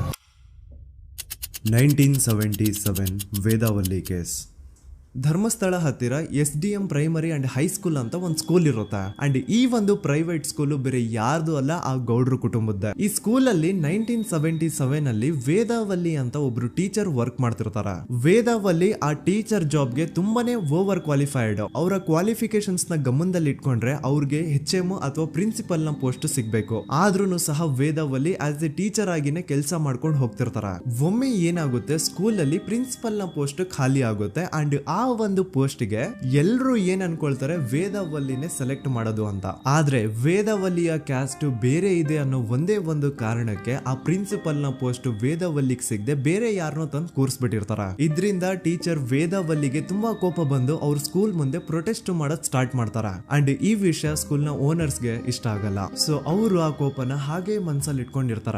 ಒಮ್ಮೆ ಏನಾಗುತ್ತೆ, ಸ್ಕೂಲ್ ರಜೆ ಇರುತ್ತೆ, ವೇದಾವಲ್ಲಿ ಮನೇಲಿ ಇರ್ತಾರ ಅಂಡ್ ಅವ್ರ ಹಸ್ಬೆಂಡ್ ಡಾಕ್ಟರ್ ಅರಳೆ ಅವ್ರಿಗೆ ಯಾವ್ದೋ ಬೇರೆ ಊರಲ್ಲಿ ಒಂದು ಕಾಲೇಜ್ ಅಲ್ಲಿ ಸೆಮಿನಾರ್ ಏನೋ ಇರುತ್ತೆ. ಸೊ ಅವರು ಅಲ್ಲಿಗೆ ಹೋಗಿರ್ತಾರೆ. ಈಗ ಮನೇಲಿ ಇರೋದು ವೇದಾವಲ್ಲಿ ಒಂದೇ. ಇದೇ ಒಂದು ಅವಕಾಶನ ನೋಡ್ಕೊಂಡು ಯಾರೋ ವೇದಾವಲ್ಲಿ ಅವ್ರ ಮನೆಗೆ ನುಗ್ಗಿ ವೇದಾವಲ್ಲಿಗೆ ಹೊಡೆದು ನಂತರ ಅವ್ರನ್ನ ಜೀವಂತವಾಗಿ ಸುಟ್ಬಿಡ್ತಾರ. ಸ್ವಲ್ಪ ಹೊತ್ತು ನಂತರ ರಾತ್ರಿ ಆಗ್ತಿದ್ದಂಗೆ ಡಾಕ್ಟರ್ ಅರಳೆ ಅವರು ಮನೆಗೆ ವಾಪಸ್ ಬರ್ತಾರೆ ಅಂಡ್ ಮನೆ ಒಳಗಡೆ ಬಂದ್ ನೋಡಿದ್ರೆ ವೇದಾವಲ್ಲಿ ಅವರು ಸತ್ ಹೋಗಿ ಅವರ ಬಾಡಿ ಸುಟ್ ಹೋಗಿ ನೆಲದ ಮೇಲೆ ಬಿದ್ದಿದೆ. ಹೆಂಡತಿನ ಕಳ್ಕೊಂಡಿರುವಂತಹ ದುಃಖನ ಸೈಡ್ಗೆ ಇಟ್ಟು ಡಾಕ್ಟರ್ ಅರಳೆ ಅವರು ಮೊದ್ಲು ಪೊಲೀಸ್ ಸ್ಟೇಷನ್ ಹೋಗ್ಬಿಟ್ಟು ನಮ್ ಮನೆಗೆ ನಾನು ಇಲ್ದೇ ಇರುವಂತಹ ಸಮಯನ ನೋಡ್ಕೊಂಡು ಯಾರೋ ಮನೆ ಒಳಗಡೆ ನುಗ್ಗಿ ನನ್ನ ಹೆಂಡತಿನ ಹೊಡೆದು ನಂತರ ಅವಳನ್ನ ತುಂಬಾ ಭೀಕರವಾಗಿ ಸಾಯಿಸಿದ್ದಾರೆ ಅಂತ ಪೊಲೀಸ್ ಅವ್ರಿಗೆ ರಿಪೋರ್ಟ್ ಕೊಡಕ್ ಹೋದ್ರೆ ಅಲ್ಲಿ ಪೊಲೀಸ್ ಅವರು ಉಲ್ಟಾ ಡಾಕ್ಟರ್ ಅರಳೆ ಮೇಲೆನೆ FIR ಬರ್ದು ನೀನೇ ನಿನ್ ಹೆಂಡತಿನ ಸಾಯಿಸಿದ್ಯಾ, ನಾಟಕ ಮಾಡಬೇಡ ಅಂತ ಅವ್ರನ್ನೇ ಅರೆಸ್ಟ್ ಮಾಡ್ಬಿಡ್ತಾರ. ನಂತರ 2-3 ವರ್ಷ ಜೈಲಲ್ಲೇ ಇದ್ದು ಡಾಕ್ಟರ್ ಅರಳೆ ಅವರು ತಮ್ಮ ಫ್ರೆಂಡ್ಸ್ ಅಂಡ್ ಫ್ಯಾಮಿಲಿ ಮೂಲಕ ಎವಿಡೆನ್ಸ್ ನೆಲ್ಲ ಕಲೆಕ್ಟ್ ಮಾಡಿಸಿ ತಾನ ಕೊಲೆನ ಮಾಡಿಲ್ಲ, ತಾನ್ ತನ್ನ ಹೆಂಡತಿನ ಸಾಯಿಸಿಲ್ಲ ಅಂತ ಕೋರ್ಟ್ ಅಲ್ಲಿ ಪ್ರೂವ್ ಮಾಡ್ಕೊಂಡು ಜೈಲಿಂದ ರಿಲೀಸ್ ಆಗ್ತಾರ. ಸೊ ಈಗ ಡಾಕ್ಟರ್ ಅರಳೆ ಅವರು ಈ ಒಂದು ಕ್ರೈಮ್ ನ ಮಾಡಿಲ್ಲ ಅಂತಂದ್ರೆ ವೇದಾವಲ್ಲಿನ ಅಷ್ಟು ಭೀಕರವಾಗಿ ಸಾಯಿಸಿದವ್ರು ಯಾರು, ಈ ವಿಷಯ ಇವತ್ತಿನವರೆಗೂ ಗೊತ್ತಾಗಿಲ್ಲ. 1986 ಅಲ್ಲಿ ನಡೆದಂತಹ ಪದ್ಮಲತಾ ಕೇಸ್. ಪದ್ಮಲತಾ ಅವ್ರ ತಂದೆ ಕಮ್ಯುನಿಸ್ಟ್ ಪಾರ್ಟಿನ ಲೀಡರ್ ಇರ್ತಾರೆ. ಅವ್ರ ರಿಯಲ್ ನೇಮ್ ಏನು ಅಂತ ನಮಗ್ ಗೊತ್ತಾಗಿಲ್ಲ, ಬಟ್ ಈ ವಿಡಿಯೋದಲ್ಲಿ ಅವ್ರ ಹೆಸರು ಲಕ್ಷ್ಮಣ್ ಅಂತ ಅನ್ಕೊಳ್ಳಿ. ಸೊ ಕಮ್ಯುನಿಸ್ಟ್ ಪಾರ್ಟಿನ ಲೀಡರ್ ಇರುವಂತಹ ಲಕ್ಷ್ಮಣ್ ಅವ್ರಿಗೆ ಊರಲ್ಲಿ ತುಂಬಾನೇ ಸಪೋರ್ಟ್ ಇರುತ್ತೆ, ಊರಿನ ಜನರ ಫೇವ್ರೇಟ್ ಇರ್ತಾರೆ ಇವರು. ಅಂಡ್ ಅದೇ ವರ್ಷ ಅಂದ್ರೆ 1986 ಅಲ್ಲಿ ಪಂಚಾಯತ್ ಎಲೆಕ್ಷನ್ ಬೇರೆ ಇರುತ್ತೆ ಅಂಡ್ ಎಲ್ರಿಗೂ ಗೊತ್ತಿತ್ತು ಲಕ್ಷ್ಮಣೆ ಗೆಲ್ಲೋದು ಅಂತ. ಆ ಪಂಚಾಯತ್ ಎಲೆಕ್ಷನ್ ಅಲ್ಲಿ ಲಕ್ಷ್ಮಣ್ನ ಆಪೋಸಿಟ್ ಗೌಡ್ರಿಗೆ ತುಂಬಾ ಬೇಕಾಗಿರೋರು ಒಬ್ರು ನಿಂತಿರ್ತಾರ ಅಂಡ್ ಅವ್ರಿಗೂ ಗೊತ್ತಿತ್ತು ಎಲೆಕ್ಷನ್ ಏನಾದ್ರು ಆದ್ರೆ ಲಕ್ಷ್ಮಣ ಎಲೆಕ್ಷನ್ ಅಲ್ಲಿ ಗೆಲ್ಲೋದು ಅಂತ. ಸೊ ಎಲ್ಲಿ ಸೋತೋಗ್ಬಿಡ್ತೀವೋ ಅನ್ನೋ ಭಯಕ್ಕೆ ಆ ಗೌಡ್ರು ಕಡೆ ಅವ್ರು ಏನ್ ಮಾಡ್ತಾರೆ, ಲಕ್ಷ್ಮಣ್ನ ಅಪ್ರೋಚ್ ಮಾಡಿ ಮುಚ್ಕೊಂಡು ಈ ಪಂಚಾಯತ್ ಎಲೆಕ್ಷನ್ ಅಲ್ಲಿ ನಿನ್ ನಾಮಿನೇಷನ್ ನ ಕ್ಯಾನ್ಸಲ್ ಮಾಡು ಅಂತ ವಾರ್ನಿಂಗ್ ಕೊಡ್ತಾರ. ಆದ್ರೆ ಲಕ್ಷ್ಮಣ್ ಅವರು ಅಂಜದೆ ನೀವ್ ಏನ್ ಮಾಡ್ತಿರೋ ಮಾಡ್ಕೊಳ್ರಿ, ಆದ್ರೆ ನಾನ್ ಮಾತ್ರ ನಾಮಿನೇಷನ್ ನ ಕ್ಯಾನ್ಸಲ್ ಮಾಡಲ್ಲ ಅಂತ ಆ ಗೌಡ್ರು ಕುಟುಂಬನ ಎದುರು ಹಾಕೋತಾರ. ದೆನ್ ಎಂತ ಕೋಇನ್ಸಿಡೆನ್ಸ್ ನೋಡಿ, ನೆಕ್ಸ್ಟ್ ಡೇನೆ ಲಕ್ಷ್ಮಣ್ ಅವ್ರ ಮಗಳು ಪದ್ಮಲತಾ ಕಿಡ್ನಾಪ್ ಆಗ್ತಾಳ. ಸುಮಾರು 56 ದಿನ ಅವಳನ್ನ ಯಾರೋ ಕಿಡ್ನಾಪ್ ಮಾಡ್ತಾರೆ ಅಂಡ್ ಆ 56 ದಿನ ಡೈಲಿ ಅವಳನ್ನ ಶೋಷಣೆ ಕೂಡ ಮಾಡ್ತಾರೆ. ನಂತರ 56 ದಿನ ಆದ್ಮೇಲೆ ಪದ್ಮಲತನ ಬಾಡಿ ನೇತ್ರಾವತಿ ನದಿಲಿ ತೇಲ್ತಾ ಸಿಗುತ್ತಾ. ಆಸ್ ಎಕ್ಸ್ಪೆಕ್ಟೆಡ್ ಈ ಕೇಸಲ್ಲೂ ಪೊಲೀಸ್ ಅವ್ರ ಕಡೆಯಿಂದ ಪ್ರಾಪರ್ ಇನ್ವೆಸ್ಟಿಗೇಷನ್ ಆಗಲ್ಲ ಅಂಡ್ ಯಾರ್ ಪದ್ಮಲತನ ಕಿಡ್ನಾಪ್ ಮಾಡಿದ್ರು, ಯಾರು ಅವಳನ್ನ 15 ದಿನವರೆಗೂ ಶೋಷಣೆ ಮಾಡಿ ನಂತರ ಅವಳನ್ನ ಅಷ್ಟು ಭೀಕರವಾಗಿ ಸಾಯಿಸಿದ್ರು ಅಂತ ಇವತ್ತಿನ ದಿನದವರೆಗೂ ಗೊತ್ತಾಗಿಲ್ಲ. ಮತ್ತೆ ನಮಗೆ ಗೊತ್ತಾದದು 22ಕ್ಕೆ ಸ್ಕೂಲ್ ಡೇ 56 ದಿನ ಕಳೆದು ಹೊಳೆಯಲ್ಲಿ ಹೆಣ ಉಂಡು ಎಂದು ಕೇಳಿ ಪೊಲೀಸಿನರು ಬರುವಾಗ ಬಂದು ಹೇಳುವಾಗ ನಮಗೆ ಗೊತ್ತಾದ. ಅವರು ನನ್ನನ್ನು ಕರ್ಕೊಂಡು ಹೋಗಿ ಅಲ್ಲಿ ಹೋಗಿದೆ. ಇನ್ನೊಂದು ಲಾಸ್ಟ್ ಕೇಸ್ ಇದೆ, ಇದು ಅರ್ಲಿ 2000 ಅಲ್ಲಿ ನಡೆದಿರೋದು. ಇವ್ರದ್ದು ಅಷ್ಟಾಗಿ ಡೀಟೇಲ್ಸ್ ನಾನು ಹೇಳಲ್ಲ, ಜಸ್ಟ್ ಮೇಲ್ ಹೇಳ್ತೀನಿ. 2000 ಇಸ್ವಿಯಲ್ಲಿ ಧರ್ಮಸ್ಥಳದಲ್ಲಿ 2 ಫಿನಾನ್ಸ್ ಬ್ಯಾಂಕ್ ಇರ್ತಾವೆ. ಒಂದು ಅಗೇನ್ ರಿಯಲ್ ನೇಮ್ ತಗೊಳ್ಳೋದು ಬೇಡ, ಲೈಕ್ ಜಸ್ಟ್ ಸಹಕಾರ ಗ್ರಾಮೀಣ ಬ್ಯಾಂಕ್ ಅನ್ಕೊಳ್ಳಿ. ಅಂಡ್ ಇನ್ನೊಂದು ಬಂದ್ಬಿಟ್ಟು SDM ಫೈನಾನ್ಸ್ ಪ್ರೈವೇಟ್ ಲಿಮಿಟೆಡ್. ಈ SDM ಫೈನಾನ್ಸ್ ಪ್ರೈವೇಟ್ ಲಿಮಿಟೆಡ್ ಬಂದು ಗೌಡ್ರು ಕುಟುಂಬ ಅವ್ರಿಗೆ ಸೇರಿದ್ದು. ಆ ಕಡೆ ಇವ್ರ ಆಪೋಸಿಟ್ ಏನದು ಗ್ರಾಮೀಣ ಬ್ಯಾಂಕ್ ಇತ್ತು, ಅದರಲ್ಲಿ ಒಬ್ಬ ಮ್ಯಾನೇಜರು ಬಡವ್ರಿಗೆ ಸಹಾಯ ಆಗ್ಲಿ ರೈತರಿಗೆ ಸಹಾಯ ಆಗ್ಲಿ ಅಂತ ತುಂಬಾ ಕಡಿಮೆ ಬಡ್ಡಿಗೆ ಲೋನ್ ಕೊಡ್ತಿರ್ತಾನೆ. ಇದರಿಂದಾಗಿ ಧರ್ಮಸ್ಥಳದಲ್ಲಿ ಆಲ್ಮೋಸ್ಟ್ ಎಲ್ಲಾ ಕಸ್ಟಮರ್ಸ್ ಆ ಗ್ರಾಮೀಣ ಬ್ಯಾಂಕ್ ಕಡೆಗೆ ಹೋಗ್ತಿರ್ತಾರ. SDM ಫೈನಾನ್ಸ್ ಪ್ರೈವೇಟ್ ಲಿಮಿಟೆಡ್ ಕಡೆಗೆ ಯಾರು ಬರ್ತಿರಲ್ಲ. ಇದ್ರಿಂದ ಗೌಡ್ರಿಗೆ ಲಾಸ್ ಆಗ್ತಿರುತ್ತಾ. ಸೊ ಅವ್ರೇನ್ ಮಾಡ್ತಾರೆ, ಆ ಗ್ರಾಮೀಣ ಬ್ಯಾಂಕ್ ನ ಮ್ಯಾನೇಜರ್ ಏನಿದ್ನೋ ಅವನ್ಗೆ ಒಂದು ಸ್ವೀಟ್ ವಾರ್ನಿಂಗ್ ಕೊಡ್ತಾರ. ಮುಚ್ಕೊಂಡು ಇನ್ಮೇಲೆ ಇಂದ ನಿನ್ ಲೋನ್ಸ್ ಕೊಡೋದನ್ನ ನಿಲ್ಸ್ಬಿಡು. ಇನ್ ಕೇಸ್ ಲೋನ್ ಕೊಟ್ರು ನಾವ್ ಯಾವ ಇಂಟ್ರೆಸ್ಟ್ ರೇಟ್ ಗೆ ಲೋನ್ ನ ಕೊಡ್ತಾ ಇದೀವೋ ಅದೇ ರೇಟ್ ಗೆ ನೀನು ಕೊಡುವ ಅಂತ ಫೋರ್ಸ್ ಮಾಡ್ತಾರ. ಆದ್ರೆ ಆ ಗ್ರಾಮೀಣ ಬ್ಯಾಂಕ್ ನ ಮ್ಯಾನೇಜರ್ ಇದ್ಯಾವುದನ್ನು ಕಿವಿಗೆ ಹಾಕೊಳ್ಳಾರ್ದೆ ಅವನ್ ಕೆಲಸ ಅವ್ನ್ ಮಾಡ್ಕೊಂಡು ಹೋಗ್ತಾನ. ದೆನ್ ಸಡನ್ಲಿ ಒಂದು ದಿನ ಬ್ಯಾಂಕ್ ಮ್ಯಾನೇಜರ್ ನ ಹೆಂಡತಿನ ಮನೆ ಒಳಗಡೆನೆ ನುಗ್ಗಿ ಯಾರು ಮಾಡಿ ತುಂಬಾ ಭೀಕರವಾಗಿ ಸಾಯಿಸ್ಬಿಡ್ತಾರ. ಇದರ ರಿಗಾರ್ಡಿಂಗ್ ಆ ಬ್ಯಾಂಕ್ ಮ್ಯಾನೇಜರ್ ಪೊಲೀಸ್ ಸ್ಟೇಷನ್ ಅಲ್ಲಿ ಕಂಪ್ಲೇಂಟ್ ಕೊಡಕ್ ಹೋದ್ರೆ ಪೊಲೀಸ್ ಅವರು ಉಲ್ಟಾ ಆ ಬ್ಯಾಂಕ್ ಮ್ಯಾನೇಜರ್ ಹೆಸರಲ್ಲೇ FIR ಬರ್ದು ನೀನೇ ನಿನ್ ಹೆಂಡತಿನ ಸಾಯಿಸಿದ್ಯಾ ಅಂತ ಅವನ್ನೇ ಅರೆಸ್ಟ್ ಮಾಡ್ಬಿಡ್ತಾರ. ನಂತರ 1-2-3 ವರ್ಷ ಆ ಬ್ಯಾಂಕ್ ಮ್ಯಾನೇಜರ್ ಜೈಲಲ್ಲಿ ಇರ್ತಾನೆ. ಅದಾದ್ಮೇಲೆ ಅವನ ಕ್ರೈಮ್ ನ ಮಾಡಿಲ್ಲ ಅಂತ ಕೋರ್ಟ್ ಅಲ್ಲಿ ಪ್ರೂವ್ ಆಗುತ್ತೆ. ಆದ್ರೆ ರಿಯಲ್ ಕ್ರೈಮ್ ಮಾಡಿದವರು ಯಾರು ಅಂತ still it's A question mark. And ಇನ್ನೊಂದು ನಾರಾಯಣ ಅಂಡ್ ಯಮುನಾ ಕೇಸ್ ಬಗ್ಗೆ ಅಂತೂ ನಾನು ಆಗ್ಲೇ ನಿಮ್ಗೆ ಎಕ್ಸ್ಪ್ಲೇನ್ ಮಾಡಿದೆ. ಸೊ ಎಂತಹ ಕೋ ಇನ್ಸಿಡೆಂಟ್ಸ್ ಗಳು ನೋಡಿ, ಯಾರೆಲ್ಲ ಆ ಧರ್ಮಸ್ಥಳದಲ್ಲಿ ಗೌಡ್ರು ಕುಟುಂಬನ ಎದುರಾಕೊಂಡಿದಾರೋ ಅವ್ರ ಜೀವನದಲ್ಲಿ ಏನೋ ಒಂದು ತುಂಬಾ ದೊಡ್ಡ ದುರಂತ ನಡೆದು ಹೋಗುತ್ತಾ. ಅಂಡ್ ಸರ್ಪ್ರೈಸಿಂಗ್ಲಿ ಅವ್ರ ಕೇಸಲ್ಲಿ ಪೊಲೀಸ್ ಅವ್ರ ಕಡೆಯಿಂದ ಪ್ರಾಪರ್ ಇನ್ವೆಸ್ಟಿಗೇಷನ್ ಆಗಲ್ಲ. ಅಂಡ್ ಯಾರ ಆ ಕ್ರೈಮ್ ನ ಮಾಡಿದ್ರು ಅಂತ ಯಾವತ್ತೂ ಹೊರಗೆ ಬರೋದೇ ಇಲ್ಲ. ಸೊ ಈ ಗೌಡ್ರು ಕುಟುಂಬದವರು ಧರ್ಮಸ್ಥಳದಲ್ಲಿ ಬೇಜನ್ ಕರ್ಮಕಾಂಡಗಳನ್ನ ಮಾಡಿದ್ದಾರೆ. ಅಂಡ್ ಅವ್ರ ಪವರ್ ಅಂಡ್ ಅವ್ರಿಗಿರುವಂತಹ ಇನ್ಫ್ಲೂಯೆನ್ಸ್ ಇಂದ ಆ ಎಲ್ಲಾ ಕೇಸ್ ನ ಮುಚ್ಚಾಕಿದ್ದಾರೆ ಅಂತ ಮಹೇಶ್ ಹಾಗೂ ಗಿರೀಶ್ ಮುಟ್ಟಣ್ಣನವರ ಹೇಳಿಕೆ ಆಗಿದೆ. ಸೊ ಗೌಡ್ರು ಫ್ಯಾಮಿಲಿನ ಟ್ರ್ಯಾಕ್ ರೆಕಾರ್ಡ್ ನೋಡಿದ್ರೆ ಧರ್ಮಸ್ಥಳದಲ್ಲಿ ಒಂದು ಹುಡುಗಿನ ರೇಪ್ ಅಂಡ್ ಮರ್ಡರ್ ಮಾಡಿ ದೆನ್ ಪೊಲೀಸ್ ಅವ್ರಿಗೆ ಲಂಚ ಕೊಟ್ಟು ಇನ್ವೆಸ್ಟಿಗೇಷನ್ ನ ಮಿಸ್ಲೀಡ್ ಮಾಡೋಷ್ಟು ಪವರ್ ಇನ್ಫ್ಲೂಯೆನ್ಸ್ ಈ ಗೌಡ್ರು ಕುಟುಂಬಕ್ಕೆ ಮಾತ್ರ ಇರೋದು. ಈಗ ಸಂತೋಷ್ ರಾವ್ ಅಂತೂ ಸೌಜನ್ಯ ಕೇಸಲ್ಲಿ ಆರೋಪಿ ಅಲ್ಲ ಅಂತ ಪ್ರೂವ್ ಆಯ್ತು. ಹಾಗಿದ್ರೆ ರಿಯಲ್ ಆರೋಪಿ ಯಾರು? ನೆನಪು ಮಾಡ್ಕೊಳ್ಳಿ, 11 ಅಕ್ಟೋಬರ್ 2012 ಸಂಜೆ 5 ಗಂಟೆ ಹಾಗೆ ಬಾಹುಬಲಿ ಬೆಟ್ಟದಲ್ಲಿ ಸಂತೋಷ್ ರಾವ್ ತನ್ನ ಪಾಡಿಗೆ ತಾನು ಸೀನರೀಸ್ ನ ಎಂಜಾಯ್ ಮಾಡ್ಕೊಂಡು ಸುಮ್ಮನೆ ಕೂತಿರ್ಬೇಕಾದ್ರೆ ಅವನ ಹತ್ರ 5 ಜನ ಕಿಡಿಗೇಡಿಗಳು ಬಂದು ಜಗಳ ತೆಗಿತಾರ. ಆ 5 ಜನ ಕಿಡಿಗೇಡಿಗಳು ಯಾರು ಅಂತ ನಾನು ಇಲ್ಲಿವರೆಗೂ ನಿಮ್ಗೆ ಹೇಳಿಲ್ಲ. ಸೊ ಅವರು ಬೇರೆ ಯಾರು ಅಲ್ಲ, ಚಿಕ್ಕ ಗೌಡ್ರು ಮಗ ನಿಶಾಂತ್ ಜೈನ್ ನ ವೆರಿ ಕ್ಲೋಸ್ ಫ್ರೆಂಡ್ಸ್. ಅವ್ರು ದಣಿ ಮಾಡಿರುವಂತಹ ಕ್ರೈಮ್ ಅಲ್ಲಿ ಬೇರೆ ಯಾರನ್ನಾದ್ರೂ ಸಿಗಿಸ್ಬೇಕಲ್ಲ ಅಂತ ಇವ್ರು ಬಕ್ರ ಹುಡುಕ್ತಾ ಇರ್ಬೇಕಾದ್ರೆ ಆಗ ಇವ್ರಿಗೆ ಸಿಗೋದೆ ಸಂತೋಷ್ ರಾವ್. ಅಗೇನ್ ಇನ್ನೊಂದು ಎಂತ ಕೋಇನ್ಸಿಡೆನ್ಸ್ ನೋಡಿ, ಸಂತೋಷ್ ರಾವ್ ಸೌಜನ್ಯ ಕೇಸಲ್ಲಿ ಅರೆಸ್ಟ್ ಆದ ನಂತರ ಚಿಕ್ಕ ಗೌಡ್ರು ಮಗ ನಿಶಾಂತ್ ಜೈನ್ ದೇಶನೇ ಬಿಟ್ಟು ಹೋಗ್ಬಿಡ್ತಾನ. ಈ ಕೇಸಲ್ಲಿ ಚಿಕ್ಕ ಗೌಡ್ರು ಮಗ ಇನ್ವಾಲ್ವ್ಮೆಂಟ್ ಇದೆ ಅಂತ ಯಾರಿಗೂ ಡೌಟೇ ಬರ್ತಾ ಇರ್ಲಿಲ್ಲ. ಡೌಟ್ ಯಾವಾಗ ಬಂತು ಅಂದ್ರೆ ಆ 5 ಜನ ಕಿಡಿಗೇಡಿಗಳು ಯಾರು ಸಂತೋಷ್ನ ಈ ಒಂದು ಕೇಸಲ್ಲಿ ಸಿಗಾಕ್ಸಿದ್ರು ಆ 5 ಜನರಲ್ಲಿ ಒಬ್ಬ ರವಿ ಪೂಜಾರಿ ಅಂತಾನು ಇರ್ತಾನೆ. ಅವನ್ಗೆ ತಾನು ತಪ್ಪು ಮಾಡಿದೀನಿ ಅಂತ ಗಿಲ್ಟ್ ಕಾಡುತ್ತೋ ಅಥವಾ ಬೇರೆ ಏನೋ ಗೊತ್ತಿಲ್ಲ, ಆದ್ರೆ ಅವನೇ ಸ್ವತಃ ಪೊಲೀಸ್ ಅವ್ರ ಹತ್ರ ಹೋಗ್ಬಿಟ್ಟು ಸೌಜನ್ಯ ಕೇಸಲ್ಲಿ ನಿಜವಾದ ಆರೋಪಿ ಸಂತೋಷ್ ಅಲ್ಲ ಕಂಡ್ರು, ಅವನ್ನ ಸುಮ್ನೆ ಸಿಗಾಕ್ಸಿರೋದಷ್ಟೇ, ನಿಜವಾದ ಆರೋಪಿಗಳು ಚಿಕ್ಕ ಗೌಡ್ರು ಮಗ ನಿಶಾಂತ್ ಜೈನ್ ಅಂಡ್ ಅವನ್ ಫ್ರೆಂಡ್ಸ್ ಸೂರಜ್, ಕಿರಣ್ ಅಂಡ್ ಕಣ್ಮಣಿ ಅಂತ. ಈ ಎಲ್ಲಾ ವಿಷಯನ ರವಿ ಪೂಜಾರಿ ಪೊಲೀಸ್ ಅವ್ರಿಗೆ ತಿಳಿಸ್ತಾನೆ. ಅಗೇನ್ ಎಂತ ಒಂದು ಕೋಇನ್ಸಿಡೆನ್ಸ್ ನೋಡಿ, ಈ ವಿಷಯಗಳನ್ನ ಊರಿನ ಜನರು ಮುಂದೆ ಹೇಳಿದಂತಹ ರವಿ ಪೂಜಾರಿ ಆಕಸ್ಮಿಕವಾಗಿ ಸತ್ತು ಹೋಗ್ಬಿಡ್ತಾನೆ. ಇವನು ಹೇಳಿದ್ದು ನಿಜ ಅಂತ ಜನರಿಗೆ ಯಾವಾಗ ಕನ್ಫರ್ಮ್ ಆಗುತ್ತೆ ಅಂದ್ರೆ ಸೌಜನ್ಯಗೆ ತುಂಬಾ ಹತ್ರವಾದವ್ರು ಒಬ್ರು ಯಶೋಧ ಅನ್ನೋರು ಕೋರ್ಟ್ ಅಲ್ಲಿ ಬಂದ್ಬಿಟ್ಟು ಸೌಜನ್ಯ ಕೊಲೆ ಆಗಿದ್ದ ದಿನ ಆ ಒಂದು ಸ್ಪಾಟ್ ಅಲ್ಲಿ ನಾನು ಈ 3 ಜನರನ್ನ ನೋಡಿದ್ದೆ ಅಂತ ಸಾಕ್ಷಿ ಹೇಳ್ತಾರ. ಈಗ ಎಲ್ಲಾ ಡಾಟ್ಸ್ ನ ಕನೆಕ್ಟ್ ಮಾಡ್ತಾ ಹೋದ್ರೆ ಸೌಜನ್ಯ ಕೇಸ್ ಒಂದೇ ಅಲ್ಲ, ನಾರಾಯಣ ಹಾಗೂ ಯಮುನಾ ಕೇಸಲ್ಲೂ, ವೇದವಲ್ಲಿ ಕೇಸಲ್ಲೂ, ಆ ಬ್ಯಾಂಕ್ ಮ್ಯಾನೇಜರ್ ನ ಕೇಸಲ್ಲೂ ಹಾಗೂ ಪದ್ಮಲತಾ ಕೇಸಲ್ಲೂ ಸೀದಾ ಡೈರೆಕ್ಟ್ ಡೌಟ್ ಬರೋದೆ ಊರಿನ ಗೌಡ್ರ ಮೇಲೆ. I really want to appreciate Kudla rampage YouTube channel, third eye YouTube channel, Girish ಮುಟ್ಟಣ್ಣನವರು ಸರ್ ಹಾಗೂ ಮಹೇಶ್ ಅವರು ಅಂಡ್ ಆಲ್ ಅದರ್ಸ್. ಇವರ ಕಾನ್ಸ್ಟೆಂಟ್ ಎಫರ್ಟ್ಸ್ ಇಂದಾನೆ ಸತ್ಯ ಏನಂತ 1 by 1 ಹೊರಗೆ ಬರ್ತಿದೆ and they are trying their level best to catch real criminals. At present Soujanya case ಬಗ್ಗೆ ಅಪ್ಡೇಟ್ ಏನು ಅಂತಂದ್ರೆ ಹೈಕೋರ್ಟ್ ವರೆಗೂ ಈ ಒಂದು ಕೇಸ್ ಹೋಗಿದೆ ಅಂಡ್ ಈ ಕೇಸಲ್ಲಿ ಈಗ ಇನ್ನೊಮ್ಮೆ ಮತ್ತೆ ಫ್ರೆಶ್ ಆಗಿ ರೀಇನ್ವೆಸ್ಟಿಗೇಷನ್ ಸ್ಟಾರ್ಟ್ ಆಗಬೇಕು ಅಂತ ಹೋರಾಟ ನಡೀತಿದೆ. ಸೊ ದೂತ ಪ್ರಜೆಗಳೇ, ಇದಾಗಿತ್ತು ಸೌಜನ್ಯ ಕೇಸ್ ಬಗ್ಗೆ ನಮ್ಮ ಒಂದು ಡೀಟೇಲ್ಡ್ ವಿಡಿಯೋ. ಈ ವಿಡಿಯೋದಲ್ಲಿ ನನ್ನಿಂದ ಎಲ್ಲಾದ್ರೂ ಏನಾದ್ರೂ ಚಿಕ್ಕ ಪುಟ್ಟ ಇನ್ಫಾರ್ಮೇಶನ್ ಮಿಸ್ ಆಗಿದ್ರೆ ಅಥವಾ ಮಿಸ್ಟೇಕ್ ಆಗಿದ್ರೆ ಅದನ್ನ ದಯವಿಟ್ಟು ಕಮೆಂಟ್ ಸೆಕ್ಷನ್ ಅಲ್ಲಿ ಹೈಲೈಟ್ ಮಾಡಿ. ಈ ವಿಡಿಯೋ ಯಾವಾಗ ಯೂಟ್ಯೂಬ್ ಇಂದ ಡಿಲೀಟ್ ಆಗುತ್ತೋ ನನ್ಗಂತೂ ಗೊತ್ತಿಲ್ಲ. ಸೊ ಪ್ಲೀಸ್ ಆದಷ್ಟು ಬೇಗ ಇದನ್ನ ಎಲ್ಲಾ ಕಡೆ ಶೇರ್ ಮಾಡಿ. ಓಕೆ ಪ್ರಜೆಗಳೇ, ಇವತ್ತಿಗಿಷ್ಟು ಸಾಕು ಅನ್ಕೊಳ್ತೀನಿ. ನಾನು ನಿಮ್ಮ ದೂತ ಸಮೀರ್ MD. ಮತ್ತೆ ಸಿಗ್ತೀನಿ ನೆಕ್ಸ್ಟ್ ವಿಡಿಯೋದಲ್ಲಿ.